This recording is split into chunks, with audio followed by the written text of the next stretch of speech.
دن لہو میں کھونا تجھے، شب صبح تک سونا تجھے، دن لہو میں کھونا تجھے، شب صبح تک سونا تجھے، شرم نبی خوف خدا یہ بھی نہیں وہ بھی نہیں، رزق خدا کھایا کیا فرمان حق ٹالا کیا، رزق خدا کھایا کیا فرمان حق ٹالا کیا، شکر کرم ترس سزا یہ بھی نہیں وہ بھی نہیں۔ میرے پیارے آقا صلی اللہ تعالی علیہ وسلم کے پیارے دیوانوں، جس آیہ کریمہ کی تلاوت کرنے کا میں نے شرف حاصل کیا ہے، رب قدیر اس کے متعلق مجھے حق کہنے اور آپ تمامی حضرات کو حق سن کر اس پر عمل کرنے اور اسے عام کرنے کی توفیق عطا فرمائے۔ بہت پرفتن دور میں ہم اور آپ اپنی زندگی کے شب و روز کو گزار رہے ہیں۔ حالات اتنے بد سے بدتر ہے، ایک طرف اعمال کے معاملے میں تباہ کاریاں ہیں، دوسری طرف عقیدے کے حوالے سے لوگ بڑی بے باکی کے ساتھ حق کو چھوڑ کر باطل کی طرف اپنے قدم کو بڑھا رہے ہیں۔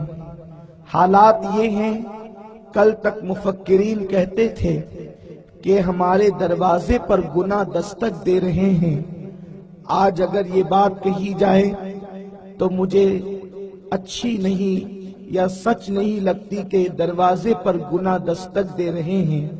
اب گناہ ہمارے گھروں کے اندر آ چکے ہیں، گھروں کے اندر صرف دہلیز کے قریب تک نہیں، گھروں کے اندر صرف ڈائننگ ہال تک نہیں، بلکہ اب گناہ ہمارے بستر تک ہیں، گناہ ہمارے گھر کے بعد ہمارے دلوں کے اندر گھر کر چکے ہیں۔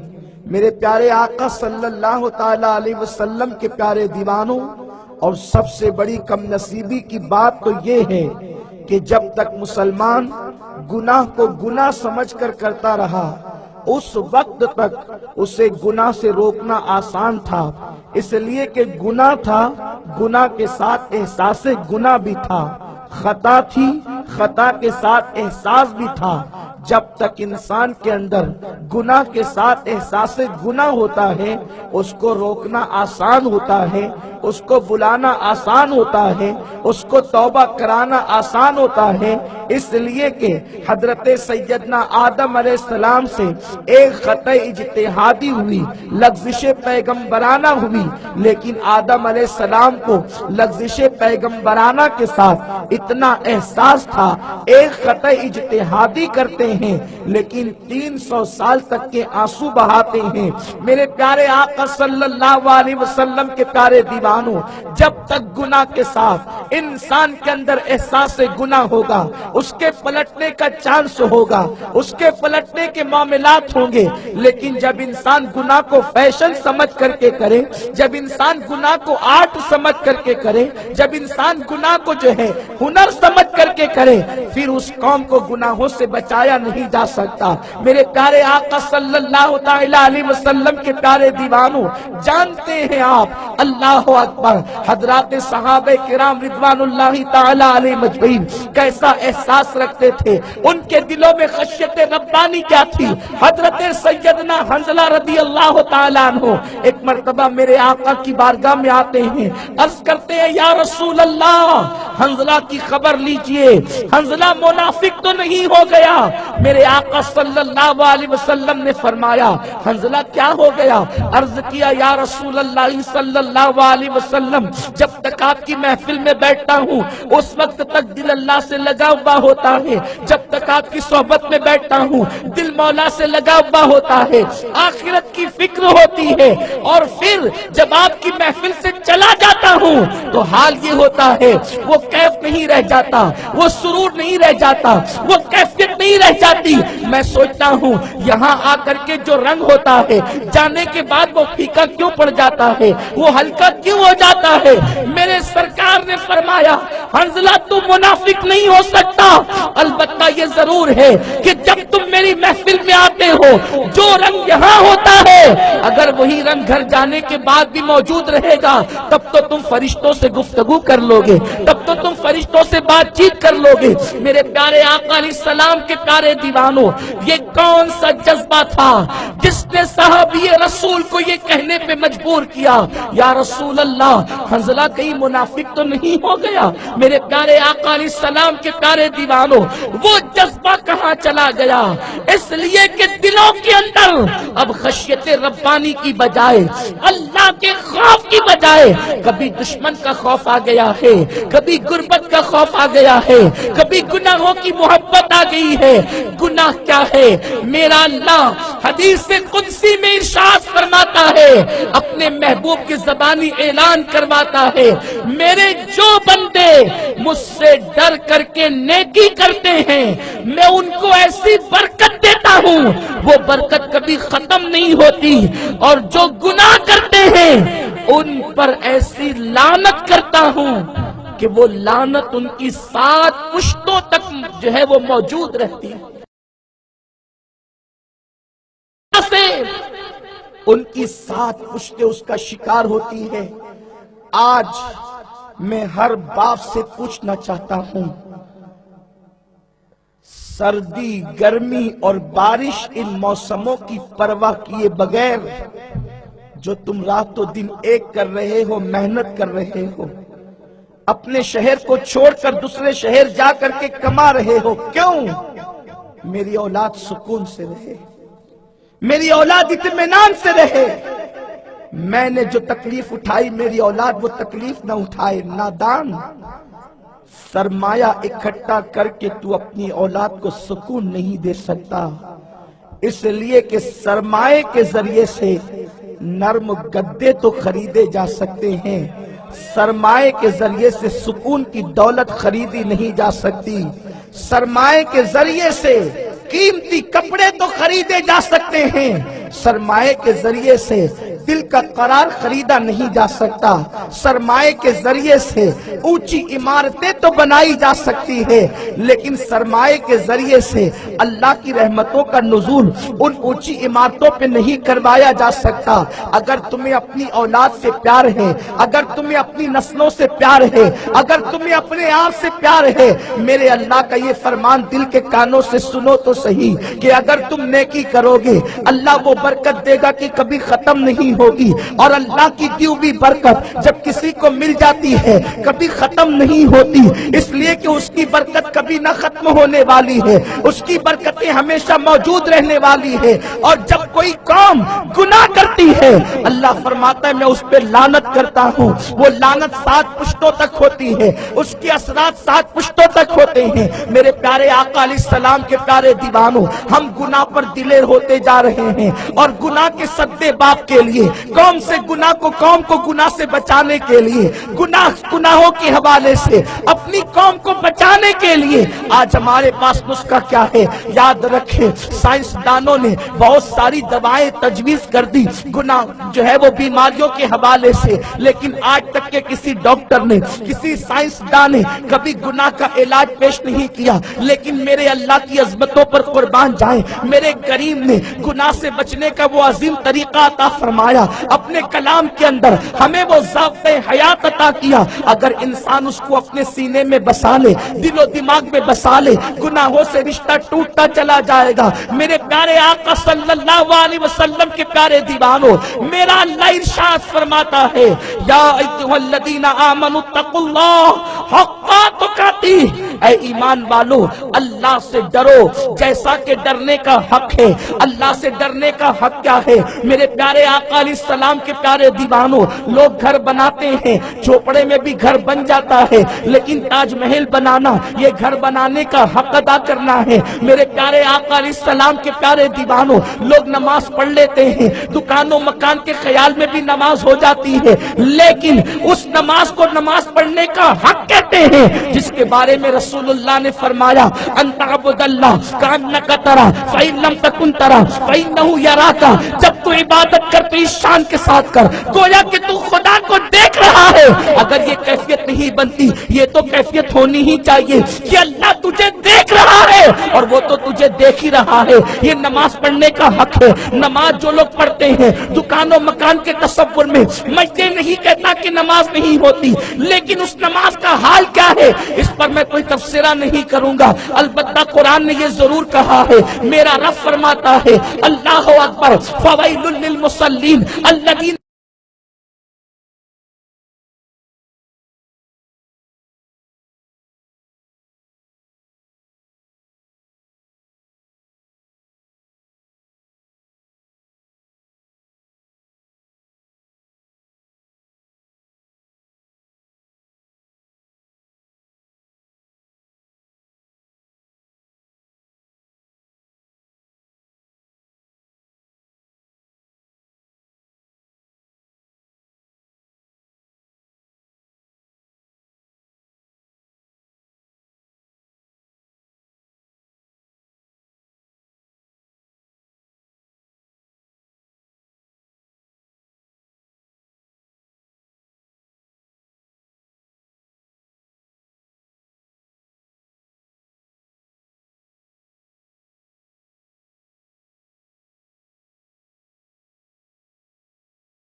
اس لیے کہ آپ خطاب کرتے تھے اور آپ کا خطاب سننے کے لیے ظاہری طور پر 70,000 کا مجمع ہوتا تھا۔ یہ ظاہری طور کی بات کر رہا ہوں، اور جنات اس سے زیادہ ہوتے تھے۔ آپ نے علماء سے سنا ہوگا کہ اس زمانے کے ایک عامل تھے، انہوں نے عمل کیا جنات کا، تو ایک جنات نے کہا کہ فلاں وقت ہمیں نہ بلانا، ہم آئیں گے نہیں۔ کہا کیوں؟ کہا کہ اس وقت تو غوث الاعظم دستگیر کا خطاب ہوتا ہے، ہم ان کا بیان سننے جاتے ہیں۔ تو کہا کہ تم ان کا خطاب سننے جاتے ہو؟ کہا انسانوں سے زیادہ تو ہماری تعداد رہتی ہے، اور جب میرے غوث خطاب کرتے تھے تو خطبہ شروع یوں کرتے تھے، پہلی مرتبہ بلند آواز سے کہتے الحمدللہ، اور پھر چپ ہو جاتے، پھر دوسری بار الحمدللہ کہہ کر خطبہ پڑھتے۔ تو یہ اشارہ یوں ہوتا کہ جب پہلی مرتبہ الحمدللہ کہتے تو روئے زمین پر جتنے اولیاء موجود ہوتے، جو جہاں رہتا وہیں پر اٹینشن ہو جاتا کہ اب غوث الاعظم نے خطاب شروع کر دیا ہے۔ خطاب بغداد میں ہوتا، ہر ولی اپنے اپنے شہر میں سن رہا ہوتا، اپنے اپنے گاؤں میں سن رہا ہوتا، اپنے اپنے گھر میں سن رہا ہوتا۔ سرکار غوث پاک رضی اللہ تعالیٰ عنہ کے خطاب کی بات ہی جدا ہے، میں اس کی طرف نہیں جاتا، اس لیے کہ مجھے عنوان ہی جو دیا گیا ہے، مجھے اپنے عنوان پہ گفتگو کرنی ہے۔ میرے پیارے آقا علیہ السلام کے پیارے دیوانوں، تو میرے غوث نے ایک مرتبہ خطاب میں ارشاد فرمایا، او زندیقوں کہ تم لوگوں کے درمیان رہتے ہو تو گناہوں سے بچتے ہو، تنہائی میں گناہ سے نہیں بچتے۔ کسی نے کہا یا غوث الثقلین، آپ نے لوگوں کے سامنے گناہ سے بچنے والوں کو زندیق کہا، اور تنہائی میں جو گناہ سے نہیں بچتے اور لوگوں کے سامنے گناہ سے بچتے ہیں آپ انہیں زندیق کہتے ہیں۔ سرکار غوث پاک فرماتے ہیں مجھے بتاؤ لوگوں کے سامنے انسان گناہ سے کیوں بچتا ہے؟ کہا اس لیے کہ لوگ دیکھ رہے ہیں۔ کہا نادان، اگر تیرے جیسا انسان تجھے دیکھے تو تو گناہ نہیں کرتا، اور اللہ تنہائی میں تجھے دیکھ رہا ہے، اس کے دیکھنے کا تجھے خیال نہیں۔ تو جو انسانوں سے ڈر کر گناہ سے رک جائے اور اللہ سے ڈر کر نہ رکے وہ زندیق نہیں ہے تو کیا ہے؟ اب میں تم سے پوچھنا چاہتا ہوں، اللہ پر ایمان لانے کی بات کرنے والوں، غوث الاعظم دستگیر جنہیں زندیق کہہ کر کے پکارے کہیں ایسا تو نہیں اللہ اکبر ہم اسی نحوست کی طرف بڑھ رہے ہیں، ہم اسی بے حیائی کی طرف بڑھ رہے ہیں؟ آج کا نوجوان اپنے ہاتھ میں موبائل لے کر کے گندی تصویریں بستر پر لیٹ کر کے دیکھ رہا ہوتا ہے، مجھے کوئی نہیں دیکھ رہا ہے۔ بیٹیاں انٹرنیٹ پر نوجوان لڑکوں کے ساتھ چیٹنگ اور چیٹنگ کر رہی ہے، ہمیں کوئی نہیں دیکھ رہا ہے۔ میرے پیارے آقا صلی اللہ علیہ وسلم کے پیارے دیوانوں سن لو، میرے آقا صلی اللہ علیہ وسلم فرماتے ہیں اگر تم غار میں جا کر کے نیکی کرو گے، اللہ اس نیکی کی برکت سے زمانے میں تمہیں معزز کر دے گا، اور اگر تم غار میں جا کر کے گناہ کرو گے، اللہ تبارک و تعالی اس گناہ کی نحوست کی وجہ سے تمہیں ذلیل کر دے گا۔ ام المومنین سیدہ عائشہ صدیقہ رضی اللہ تعالی عنہا حضرت امیر معاویہ کو خط لکھتی ہے اور ارشاد فرماتی ہے معاویہ اللہ تبارک و تعالی کے بندے تم سے نفرت کرے، اس حوالے سے اللہ سے ڈرنا، اس لیے کہ اللہ تبارک و تعالیٰ کے وہ بندے جو لوگوں سے نفرت کرتے ہیں یوں ہی نہیں کرتے، جب انسان اللہ کی نافرمانی کرتا ہے تب کہیں جا کر کے لوگوں کے دل میں اس کی نفرت پیدا ہوتی ہے۔ میرے پیارے آقا صلی اللہ علیہ وسلم کے دیوانوں، آج ہم کہتے ہیں لوگ ہم سے نفرت کرتے ہیں، لوگ ہماری عزت نہیں کرتے، کیا بات ہے؟ میرے خواجہ کہتے ہیں اونٹوں کو بیٹھنے کے لیے تو اونٹ بیٹھے ہی رہتے ہیں، آج اپنا بیٹا اپنی فرما برداری نہیں کرتا، یہ نفرتوں کا ماحول کیوں ہے؟ بیوی پر شوہر کو اعتماد نہیں، شوہر کا بیوی پر اعتماد نہیں، اس طریقے سے گھر گھر آگ کیوں لگی ہوئی ہے؟ جرائم کی وجہ سے، گناہوں کی وجہ سے۔ میرے پیارے آقا صلی اللہ علیہ وسلم کے پیارے دیوانوں، گناہ کی تباہ کاریاں آج پوری امت کو اپنے لپیٹ میں لے رہی ہے۔ آپ مجھے بتائیں اگر لباس ہم نے سفید پہن لیا تو کیا، داڑیاں لمبی کر لی تو کیا؟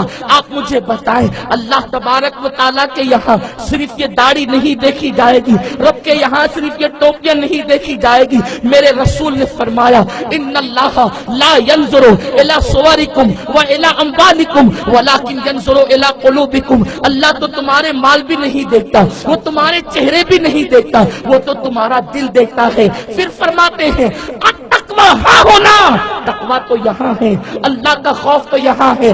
آپ مجھے بتائیں مولا جس پر توجہ نہیں فرماتا ہم تو اسے سنوار رہے ہیں، چہرے کو سنوار رہے ہیں، لباس کو سنوار رہے ہیں، کیا ہم نے دل کو بھی سنوارا ہے؟ میرے پیارے آقا صلی اللہ علیہ وسلم کے پیارے دیوانوں، انسان دیکھ رہا ہو گناہ نہیں کرتے، اللہ دیکھ رہا ہے گناہ کرتے ہیں، غوث پاک انہیں زندیق کہتے ہیں۔ آج ہم سب اپنی اپنی راتوں کو دیکھیں، اپنی اپنی راتوں کا تصور کریں، کتنے لوگ ہیں جو انٹرنیٹ کا مس یوز نہیں کرتے، کتنے لوگ ہیں جو موبائل کا غلط استعمال نہیں کرتے، کتنے لوگ ہیں جو پارکوں میں گھومنے کے لیے جاتے ہیں تو عیاشیوں سے اپنے دامن کو بچاتے ہیں، کتنے لوگ ہیں جنہوں نے اپنی نگاہوں کی حفاظت کی ہے۔ میرے آقا غیب کا نبی صلی اللہ علیہ وسلم فرماتے ہیں لوگوں آنکھیں بھی زنا کرتی ہے، آنکھ کا زنا یہ ہے کہ وہ کسی غیر محرم عورت کو دیکھے۔ میرے پیارے آقا علیہ السلام کے پیارے دیوانوں، آپ مجھے بتائیں کتنے لوگ ہیں حاجی صاحب پوری دنیا کہہ کر کے پکار رہی ہے، لیکن حاجی صاحب کہلانے والے کا حال یہ ہے بیٹے کو بازو میں بٹھا کر، بہو کو بازو میں بٹھا کر، بیٹی کو بازو میں بٹھا کر ہیرو اور ہیروئن کا زنا دیکھ رہا ہے۔ آپ مجھے بتائیں اگر اس پر روک لگائی جائے تو لوگ کہتے ہیں ان مولویوں کو کیا سمجھتا ہے؟ میرے پیارے آقا علیہ السلام کے پیارے دیوانوں، اگر تم یہ کہتے ہو مولوی تو 1450 سال پرانی بات کرتا ہے، ہاں ہاں یہ وہی 1450 سال پرانی بات ہے جسے تم پرانی سمجھتے ہو، یہ پرانی نہیں ہے، یہ ایمان کو نیا کرنے والی ہے۔ جب تک کہ تم اس پر قائم تھے تمہاری بیٹی نے کبھی کسی غیر کا ہاتھ پکڑ کر کے نہ بھاگی، تمہاری بیٹی کو دیکھ کر لوگ کہتے تھے یہ تو کنیز فاطمہ ہے۔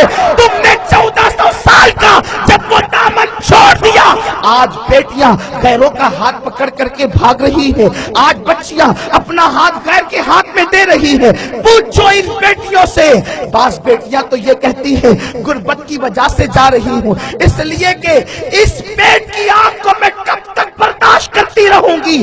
جب بچیاں پیٹ کی آنکھ پہ مجبور ہوتی ہے اور اس کے بعد انہیں کوئی سہارا نہیں ملتا تو سیریل انہیں پتہ بتاتے ہیں کب تک بھوک برداشت کرتی رہے گی. اگر تیرے شوہر کو چند لڑکیوں سے تعلق جوڑنے کا حق دے دیا دنیا نے، تو بھی تو عورت ہے، تجھے بھی 4-5 مردوں کے ساتھ یا جتنے مردوں تیری ضرورت کو پورا کرے ان سے تو بھی تو تعلق قائم کر سکتی ہے. یہ کس نے ذہن دیا؟ یہ سیریلوں نے ذہن دیا. جب بیٹی چلی جاتی ہے، جب بیوی کسی کے ہاتھ میں چڑھ جاتی ہے، تب شوہر کو یاد آتا ہے آج کیا ہو گیا، تب باپ کو یاد آتا ہے آج کیا ہو گیا. خدا کی قسم اگر وہ 1450 سالہ تاریخ نہ ہوتی، وہ یادگاریں نہ ہوتی تو جو بچے ہیں وہ بھی نہ بچتے. آج میں آپ کو بتاؤں ہمارا ایمان ہے اللہ کی عزت و جلال کی قسم، اگر سیدہ فاطمہ چاہتی تو روزانہ ان کے لیے جنت سے نئے جوڑے آتے. جو ممتاز، اللہ اکبر، جو ممتاز محل کو میسر نہ تھا، جو بڑے بڑے تاجداروں کی بیویوں کو میسر نہ تھا، وہ سیدہ کو میسر ہو جاتا. لیکن کیوں ایسا کیا؟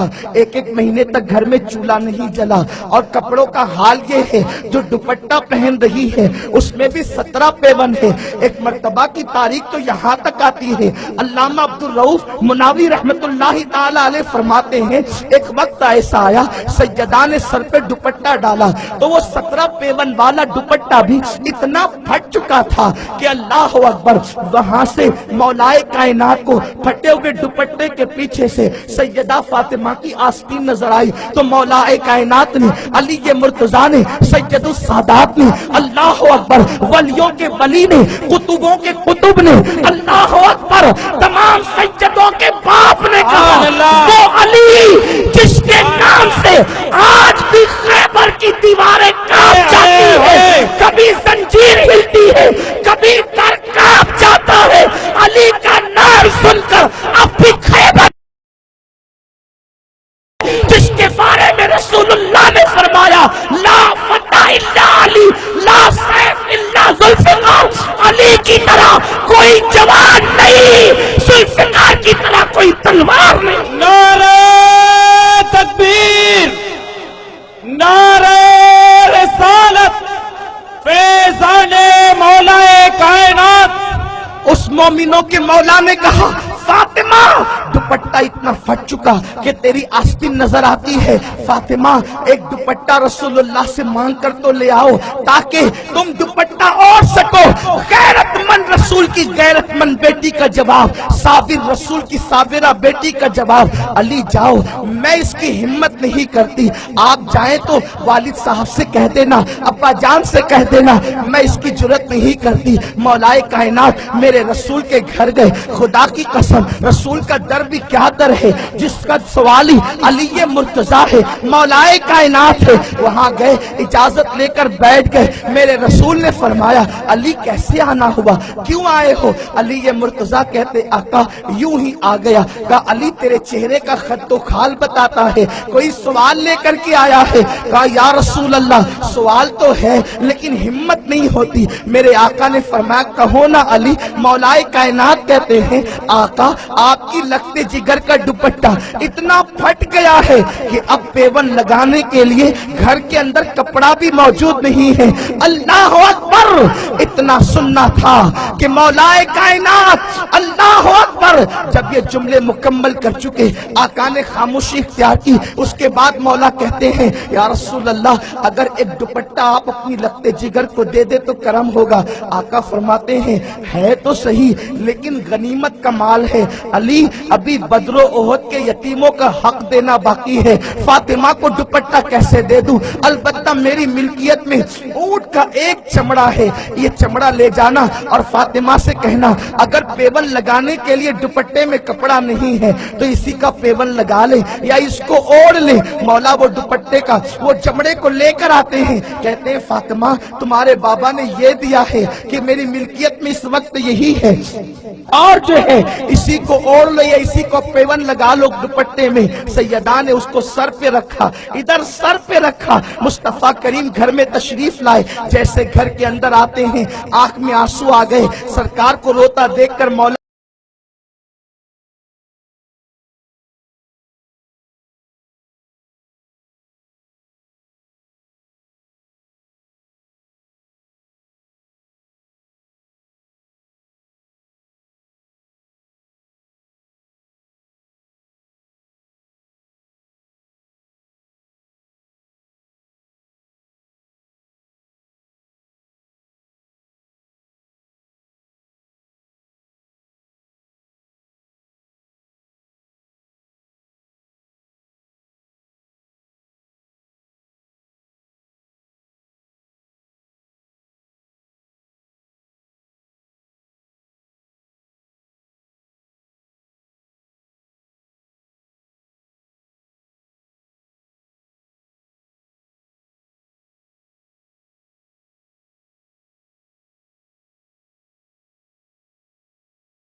کہ فرشتے فاطمہ کی روح تو نہیں نکالے گا اپنے حجرے میں، غیرت کی وجہ سے وہ تجھے برداشت نہیں کرے گی۔ سن لے، فاطمہ کی روح اس کا اللہ قبض کرے گا۔ یہ شہزادی رسول کی شان ہے۔ کہتی بابا آپ آئیں، کسی کو آنے کی اجازت نہیں۔ آقا اندر گئے تو ایک چٹائی پر، ٹوٹی چٹائی پر سیدہ لیٹی ہے، اٹھنے کی طاقت نہیں۔ عرض کرتی بابا آپ کے ساتھی کو آنے سے روکا، برا نہ جانے، اس لیے کہ میرے پاس آپ جانتے ہیں کہ ایک ہی چادر ہے، سر چھپاتی ہوں تو پیر کھلتا ہے، پیر چھپاتی ہوں تو سر کھلتا ہے۔ آپ میرے ابا ہیں، آپ کے سامنے پیر کھول سکتی ہوں، کسی اور کے سامنے تو نہیں نا۔ میرے سرکار نے اپنی بیٹی کے سرہانے بیٹھ کر پیشانی پہ ہاتھ رکھا۔ جب اس رسول رحمت نے اپنا ہاتھ بیٹی کی پیشانی پہ رکھا اور یوں جملے ترتیب پائے، فاطمہ میری بیٹی کیسی ہو؟ صابر باپ کی صابرہ بیٹی، صبر کا پیمانہ ابا کو دیکھ کر لبریز ہوا اور آنکھ سے آنسو چھلک پڑے۔ کہتی ہے بابا جب مدینے کی عورتیں بیمار پڑتی ہے تو سنا ہے ایک سے ایک غذائیں، ایک سے ایک دوائیں انہیں ملتی ہے۔ آقا غذا تو دور کی بات، 1 مہینے سے گھر میں چولہا بھی نہیں جلا، 3 دن سے اناج کی صورت نہیں دیکھی اور دوا بھی نہیں۔ بابا ایک طرف تو بیماری نے کمر توڑ دیا، دوسری طرف فاقے نے میری کمر توڑ دیا۔ میرے نبی کی آنکھ میں آنسو تھے۔ آقا فرماتے بیٹی صبر کرو، اس لیے کہ آل محمد کے لیے جنت کی نعمتیں ہیں۔ آپ سے میں پوچھنا چاہتا ہوں یہ چیزیں کیوں تھی؟ اس لیے کہ قوم کی بیٹیوں کو صبر کا پیمانہ مل جائے، صبر کا طرز مل جائے۔ میرے پیارے آقا علیہ السلام کے پیارے دیوانوں، لیکن بیٹیاں بھی بے باک ہوئی اور اس میں سیریل نے بہت بڑا رول ادا کیا ہے۔ اور دوسری بات، ماں باپ اور بھائی کی بے جا محبت نے بیٹیوں کو بگاڑا۔ میں پوچھتا ہوں بیٹی کے لیے موبائل کی اس دور میں ضرورت کیا ہے؟ ہم سمجھتے ہیں کہ بیٹی کو ہم پیار دے رہے ہیں۔ آپ نے ہاتھ میں موبائل نہیں دیا، اس کے ہاتھ میں آپ نے تلوار دے دی خودکشی کرنے کے لیے۔ بیٹی کو موبائل کی ضرورت کیا ہے؟ جن عورتوں کے لیے قرآن میں اللہ نے آیتیں نازل کی جن کی پاکیزگی کے لیے، ان کو بھی کہا اے نبی کی بیویوں، مومنوں کی ماؤں، جب کوئی تم سے مانگے کوئی چیز تو پردے کے پیچھے سے دو، اور جب ان سے بات کرو تو کرخ اور سخت لہجے میں کرو، اس لیے کہ اگر عورت نرم لہجے میں گفتگو کرے گی تو اس کے فتنے میں کوئی مبتلا ہو سکتا ہے۔ آپ مجھے بتائیں جو فون کے اوپر گفتگو ہوتی ہے، طویل طویل گفتگو، گھر میں فون آتا ہے تو بچیاں اٹھاتی ہے۔ آپ مجھے بتائیں اسلام اس محتاط مذہب کا نام ہے، صحیح حدیثیں اٹھا کر کے پڑھیں۔ میرے آقا نے فرمایا اپنی بیٹیوں کو سورہ یوسف کی تفسیر پڑھنے مت دو۔ آقا علیہ السلام کی حدیث ہے بیٹیوں کو سورہ یوسف کی تفسیر مت پڑھنے دو، انہیں سورہ نور کی تفسیر پڑھاؤ۔ کیا حکمت تھی؟ سورہ یوسف قرآن کی ہی تو سورت ہے، اللہ ہی کا تو کلام ہے، لیکن تفسیر سورہ یوسف سے میرے رسول نے بیٹیوں کو روک دیا۔ حکمت یہ تھی اس میں ایک عورت کی محبت کا ذکر آ گیا ہے، ایک عورت کے پیار کا ذکر آ گیا ہے، عورتوں کے انگلیاں کاٹنے اور ان کے مکر کا ذکر آ گیا ہے۔ اللہ اکبر! اگر کسی پاکیزہ عورت کی داستان محبت کسی تفسیر میں آ جائے، نبی اس تفسیر سے روک دیتے ہیں۔ تو جس زانیہ ہیروئن اور زانی ہیرو کی وہ سیریلیں، وہ تصویریں، وہ فلمیں ٹی وی میں دکھائی جاتی ہے، اس کو دیکھنے کی اجازت تمہیں کس نے دے دی؟ دکھانے کی اجازت کس نے دے دی؟ اتنا محتاط مذہب کے ماننے والے اتنے غیر محتاط ہو گئے۔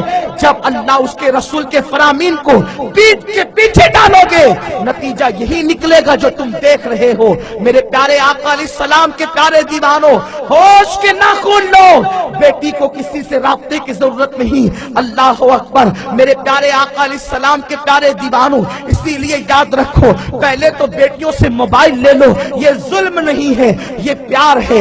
اس لیے کہ کوئی بچہ اگر زہر کو غذا سمجھ کر کے کھا رہا ہے تو اس کے ہاتھ سے زہر کا پیالہ چھین لینا یہ ظلم نہیں ہے، محبت ہے۔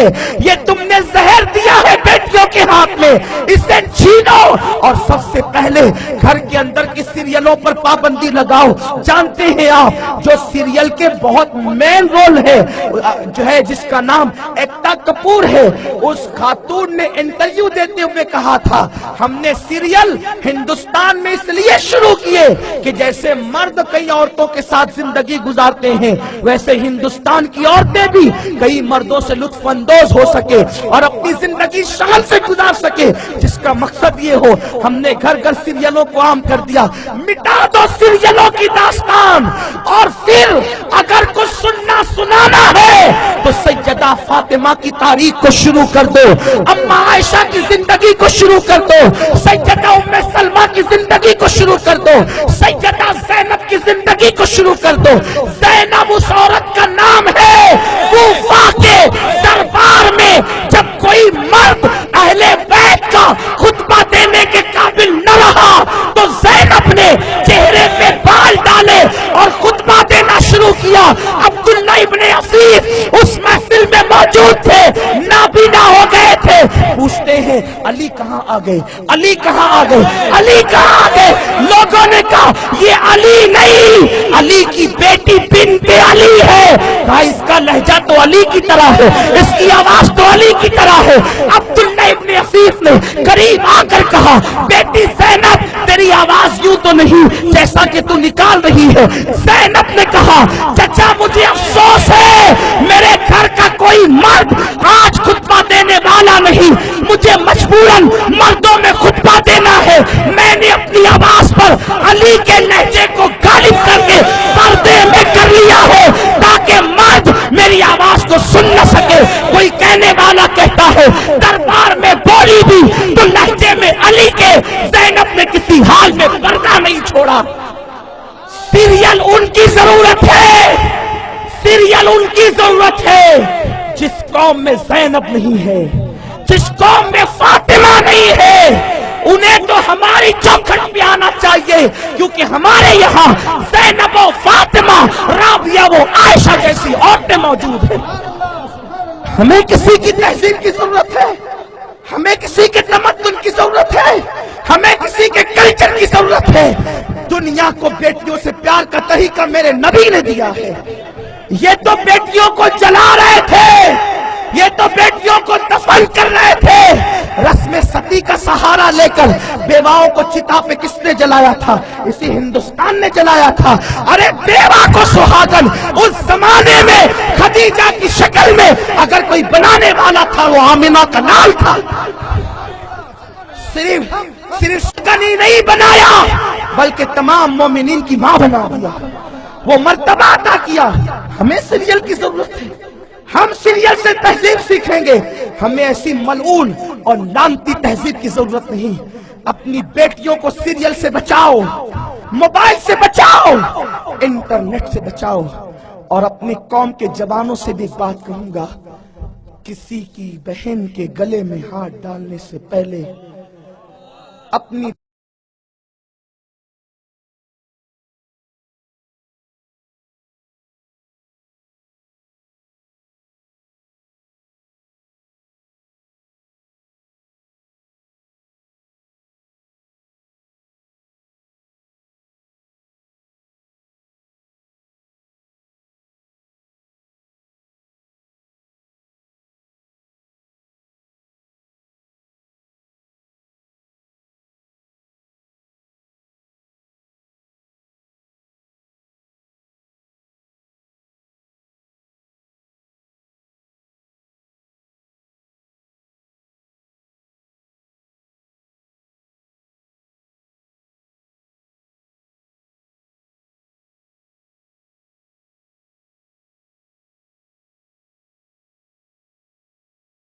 رہنے دو، اس نے اجازت مجھ سے مانگی ہے، میں بات کرتا ہوں۔ حدیث کے الفاظ کو میں اس کے مفہوم کو اپنے الفاظ کا جامع پہنا کر کے عرض کروں۔ میں اس سے بات کرتا ہوں. پھر میرے رسول نے گفتگو شروع کی. وہ لہجہ جس کا مشتاق میرا اللہ بھی ہے. داؤد جب کلام کرتے ہیں تو جنگل کے درندے چرندے پرندے مشتاق ہوتے ہیں. میرے مصطفیٰ کا کلام وہ کلام ہے، وہ سخن ہے جس میں سخن نہ ہو، وہ بیاں ہے جس کا بیاں نہیں، اور اس کا مشتاق خود خدا بھی ہے. اسی لیے تو جگہ جگہ کہتا ہے قل قل قل. اللہ کلام تیرا یہ قل کیوں کہتا ہے؟ حبیب تم کہہ دو، حبیب تم کہہ دو. اس لیے کہ پیارے تیری آواز سے اتنا پیار ہے، تیری زبان سے اتنا پیار ہے، اپنا کلام بھی تیری زبانی سننا چاہتا ہوں. اسی کو برادر اعلیٰ حضرت استاذ زمن کہتے ہیں کہ قل کہہ کے اپنی بات بھی لب سے تیرے سنی، قل کہہ کے اپنی بات بھی لب سے تیرے سنی. اللہ کو ہے اتنی تیری گفتگو پسند، اللہ کو ہے اتنی تیری گفتگو پسند. وہ خدا بھاتی گفتگو، وہ دل کو لبھاتی گفتگو. تیری صورت تیری سیرت زمانے سے نرالی ہے، تیری ہر ہر ادا پیارے دلیل بے مثالی ہے. میرے رسول نے اس جوان سے کہا اے جوان کیا تو اس بات کو پتا ہے؟ اب توجہ سے سنیں، دل کے کانوں سے سنیں. گفتگو کو میں سمیٹ رہا ہوں، مجھے بہت لمبی گفتگو نہیں کرنا ہے. مجھے معلوم ہے آپ دیر سے بیٹھے، لیکن آپ خطبہ کو سنتے رہتے ہیں. میں کوئی خطیب نہیں، قادری در کا فقیر ہوں. کچھ بے جوڑ جملے لے کر آیا ہوں کہ کاش کسی کے دل میں اتر جائے، میرے اور آپ کے لیے انشاءاللہ نجات کا ذریعہ بن جائیں گے. کوئی اٹھ کر نہ جائے، اس لیے کہ موسم بھی اب اٹھ کر جانے کا تو نہیں ہے. بیٹھ جائیں. یہ بیٹھنا ہی انشاءاللہ وہ دن جو 50,000 سال کے برابر ہوگا، اس دن کھڑے رہنے سے بچا لے گا. آقا نے فرمایا اے جوان کیا تو یہ پسند کرتا ہے کہ کوئی تیری ماں کے ساتھ زنا کرے؟ محدثین نے اس کی تشریح کرتے ہوئے یوں کہا کہ تو جس سے زنا کرے گا ہو سکتا ہے وہ کسی کی ماں ہو، لیکن جو حدیث ہے اشارت النس ہے اس کی کہ کیا تو یہ پسند کرتا ہے کہ تیری ماں کے ساتھ کوئی زنا کرے؟ یعنی اگر تو کسی کی ماں کے ساتھ زنا کرے گا تو تیری ماں کے ساتھ بھی زنا کیا جائے گا. کیا تو یہ پسند کرتا ہے کہ تو کسی کی بیوی بہن یا بیٹی، تو یہ پسند کرتا ہے کہ کوئی تیری بہن بیٹی یا بیوی کے ساتھ زنا کرے؟ اس نے کہا نہیں یا رسول اللہ، میں اس بات کو پسند نہیں کرتا کہ کوئی میری بیوی بیٹی اور بہن کے ساتھ زنا کرے. آقا نے کہا کہ تو جس کے ساتھ زنا کرے گا وہ کسی کی بیوی بہن بیٹی تو ہوگی، لیکن اشارہ یہ نکلتا ہے کہ اگر تو نے کسی کی بیوی کے ساتھ زنا کیا تو تیری بیوی کے ساتھ بھی زنا کیا جائے گا. اگر تو نے کسی کی بہن بیٹی کے ساتھ زنا کیا تو تیری بہن بیٹی کے ساتھ بھی زنا کیا جائے گا. اور حدیث مبارکہ کا دوسرے مقام پر یہ فرمان موجود ہے. آقا فرماتے ہیں البر لا یبلا والذنب لا ینسا والدیان لا یموت اعمل ما شئت کما تدین تدان. نیکی کبھی پرانی نہیں ہو سکتی، گناہ کبھی بھلایا نہیں جا سکتا، اور صلہ دینے والے رب کو کبھی موت نہیں آئے گی. اور تم جیسا کرو گے تمہارے ساتھ ویسا ہی کیا جائے گا. کسی کی بہن کے گلے میں ہاتھ ڈالنے سے پہلے ہمیں اپنی بہن کیوں نہیں یاد آتی؟ کسی کی بیٹی کی عصمت تار تار کرنے سے پہلے ہمیں اپنی بیٹیاں کیوں یاد؟ اور یہ وہ لعنت ہے، مولائے کائنات کا فرمان ہے زنا وہ قرض ہے. ہر قرض انسان لینے والا اپنی مرضی سے چکاتا ہے، لیکن زنا وہ قرض ہے جو زانی کی مرضی سے نہیں چکایا جاتا، ادھر لیا ادھر دینا. اس لیے زنا بدترین جرم ہے. یہاں پر ہمارے پڑوسی ملک کی ایک داستان عرض کروں گا نام لیے بغیر. ایک بہت بڑے مفکر نے حسن کی تباہ کاریوں پر ایک کتاب لکھی، چھوٹی سی کتاب ہے. اس میں انہوں نے لکھا ہمارا پڑوسی ملک جو مذہب کے نام پر وجود میں آیا کم نصیبی گناہوں کی بھرمار ہے. میں اس پہ کوئی تفسیرہ نہیں کرتا، لیکن ایک بات یوں کہتا ہوں، وہ مفکر لکھتے ہیں میری قوم کے جوان دل کے کانوں سے سنیں، اور یہ پسند کی شادی، پسند کی شادی، پسند کی شادی، خدا کے لیے اس پہ کنٹرول کریں۔ یہ کیا پسند کی شادی؟ شادی سے پہلے جو محبت ہوتی ہے وہ بعد میں شکوک و شبہات میں تبدیل ہو کر کے جو ہے معاذ اللہ ٹوٹ جاتی ہے، اور شادی کے بعد جو محبت اللہ پیدا کرتا ہے نا وہ اتنی مستحکم ہوتی ہے کہ پھر اس کے بعد میاں بیوی کے رشتے کو لے کر تاج محل وجود میں آتا ہے۔ یہ تاج محل کیا ہے؟ شادی کے بعد جو اللہ نے محبت پیدا کی تھی وہی تو نشانی ہے۔ شادی کے بعد محبت یوں ہوتی ہے، شان سے ہوتی ہے، پھر سمرقند اور بخارا وجود میں آتے ہیں، پھر آہو خانے بنتے ہیں۔ شادی کے بعد کی محبت کی شان یہ ہے، اس لیے انٹرنیٹ پر بیٹھ کر صرف سفید چمڑی دیکھ کر کسی کے ساتھ رشتہ طے کرنا کہ ماں راضی ہو تو ہو، ناراض ہو تو کوئی بات نہیں۔ سن لو، ماں باپ کو چھوڑ کر خدا نہیں ملتا۔ تم خوشیوں کی بات کرتے ہو، جس شادی میں ماں باپ راضی نہیں وہ شادی میں کبھی خوشیاں پائیدار نہیں ہو سکتی، وہ رشتے کبھی پائیدار نہیں ہو سکتے۔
لیکن ولایت کی کئی منزلیں ہیں۔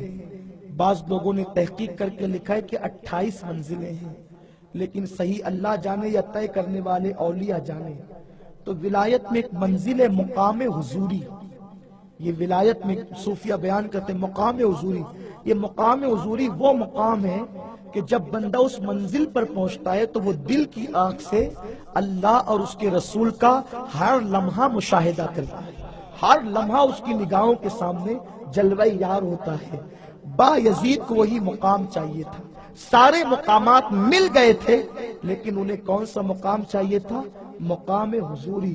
ہر وقت یار کا جلوہ دیکھے، لیکن محنت کر رہے ہیں، منزل پر پہنچتے نہیں۔ ایک دن ماں سے کہتے اماں کماتا بھی ہوں، آپ کی خدمت بھی کرتا ہوں، اجازت دے دیجئے کہ میں جنگلوں میں جا کے عبادت کروں تاکہ جو مقام چاہتا ہوں مل جائے۔ ماں ہوتی ہے، ماں نے کہا بیٹے ٹھیک ہے جا، وہ عبادت کر، خوب کر، جا۔ ماں نے اجازت دی۔ صوفیہ فرماتے 40 سال تک سلطان العارفین با یزید بستامی جنگل، بیابان اور غاروں میں عبادت کرتے رہے۔ بال 40 سال تک کے نہ کٹائے، ہوش ہی نہیں، عبادت عبادت عبادت۔ بال اتنے بڑھ گئے، داڑھی خط نہیں بنوایا، داڑھی بکھر گئی، جو جبہ پہنا تھا اس کے چتڑے اڑ گئے۔ پتیاں کھا کر کے سحری کرتے، پانی سے افطار کرتے، پانی سے سحری کرتے تو پتیوں سے افطار کرتے۔ گردن سبزے کی بنیاد پہ ہری ہری ہو گئی، ادھر غار سے ادھر، اس جنگل سے اس جنگل۔ ایک دن ایک جنگل کو چھوڑ کر دوسری طرف جا رہے تھے کہ چلتے چلتے لاشعوری میں بستی نظر آئی۔ بستی پہ نظر پڑی تو کچھ یاد سا آ گیا، ماضی یاد آ گیا۔ بستی دیکھی تو دل نے کہا با یزید یہ تو تیری اپنی ولادت گاہ پیدائش گاہ تیرا وطن بستام آ گیا. جب بستام اپنی بستی آئی تو ماں بھی یاد آ گئی. دل میں خیال آیا با یزید 40 سال سے ماں کو چھوڑ کے گیا ہے, ماں ہے یا انتقال کر گئی. تو سوچا چلو اب آئی گئے بھولے بھٹکے, گھر چلتے ہیں, ہو سکتا ہے ماں ہو تو زیارت کر لیں گے, نہ ہو تو قبر کی زیارت کریں گے. گئے تو گھر صحیح سلامت تھا. گھر دیکھ کر اطمینان ہوا, ماں زندہ اور حیات ہے. سوچا ماں کو جگاؤں, دل میں خیال آیا با یزید ماں کو جگانا بے ادبی ہے, سونے دو, جب اٹھے گی تو ملاقات کر لیں گے.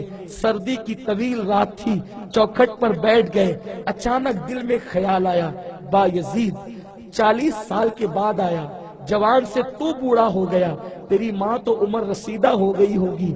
اگر ماں نے تجھے نہیں پہچانا تو تو کیا دلیل دے گا کہ تو اسی ماں کا بیٹا ہے, کیا پیش کرے گا؟ ایسے میں اسی ششو پنج میں اچانک برتنوں کے کھنکنے کی آواز آئی اور پانی کے گرنے کی آواز آئی. خوش ہو گئے, اماں بیدار ہو گئی.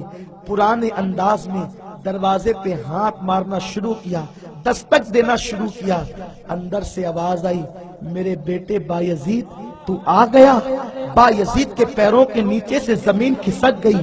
ارے میں تو یہ سوچتا تھا 40 سال ہو گئے, ماں بڑھاپے کی وجہ سے پہچانے گی کہ نہیں پہچانے گی. میری ماں تو ابھی تک میرے دستک کی آواز کو بھی نہیں بھولی. آنکھ میں آنسو تھے, دروازہ کھلا, ماں کے سامنے کھڑے ہو کر سلام کیا. ماں نے دیکھا اور دیکھ کر کے دونوں ہاتھ اوپر بڑھا دیے, گالوں کو پکڑ لیا اور کہتی با یزید میرے بیٹے تو آ گیا, با یزید تو آ گیا. کہتے ہاں ماں میں آ گیا. اس وقت با یزید بستامی کی ماں کہتی ہے بیٹے کیسا ہے تو؟ ماں دیکھ تو صحیح, داڑھی کے خط بنانے کی فرصت نہیں, بال اتنے بڑھ گئے, جبے کے چتڑے اڑ گئے. ماں نے ایک بات کی, بیٹا مل گیا اللہ, اللہ مل گیا, اللہ مل گیا بیٹا. با یزید نے کہا نہیں ماں نہیں ملا. بیٹے کتنے سال تک تو نے عبادت کی؟ ماں 40 سال ہو گئے. بس ماں کی ممتا تڑپ گئی, بس اسی کے تڑپنے کی ضرورت ہے. کسی نے کہا ہے جب بچہ روتا ہے, جب بچہ روتا ہے تو ماں تڑپتی ہے, اور جب ماں تڑپتی ہے تو زمین سے زمزم نکلتا ہے. یہ ماں کی تڑپ ہے, ماں کی تڑپ وہ ہے. اللہ اکبر. ماں نے سنا 40 سال تک عبادت کیا گاروں میں, کبھی درخت کی پتیوں سے سحری کی, پانی پہ افطار کیا, پانی پہ سحری کی, درخت کی پتیوں پہ افطار کیا, گلا سبزے کی وجہ سے ہرا ہو گیا, لیکن اللہ ملا نہیں. ماں تڑپ گئی, اور وہی گال جو ہاتھوں سے پکڑ رکھے تھے آنکھ میں آنسو لا کر کہتی ہے اللہ دیکھ تو صحیح, میرا بیٹا 40 سال سے تجھے پانے کے لیے عبادت کر رہا ہے. مولا جو مرتبہ چاہتا ہے اس کو عطا کر دے. با یزید کہتے ہیں بس یہ جملے نکلنے تھے, پردے اٹھ گئے, خدا کا جلوہ سامنے آ گیا. با یزید ماں کے قدم پکڑ کے کہتے ہیں میں تو دانا نہیں تھا, میں تو دیوانہ تھا, خدا کو جنگلوں میں ڈھونڈ رہا تھا, مجھے کیا معلوم خدا گاروں میں نہیں ملتا, خدا تو ماں کی دعا سے ملا کرتا. 40 سال کی عبادت, 40 سال کی عبادت جو مقام پہ نہ پہنچا سکی, 2 جملوں نے ماں کی دعا نے اس منزل پہ پہنچایا.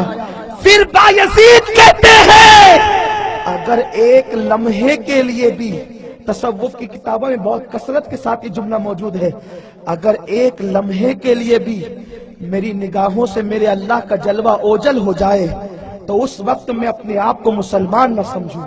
یہ منزل کب ملی؟ یہ ماں کی دعا سے. ماں کی دعا کے بغیر خدا نہیں ملتا.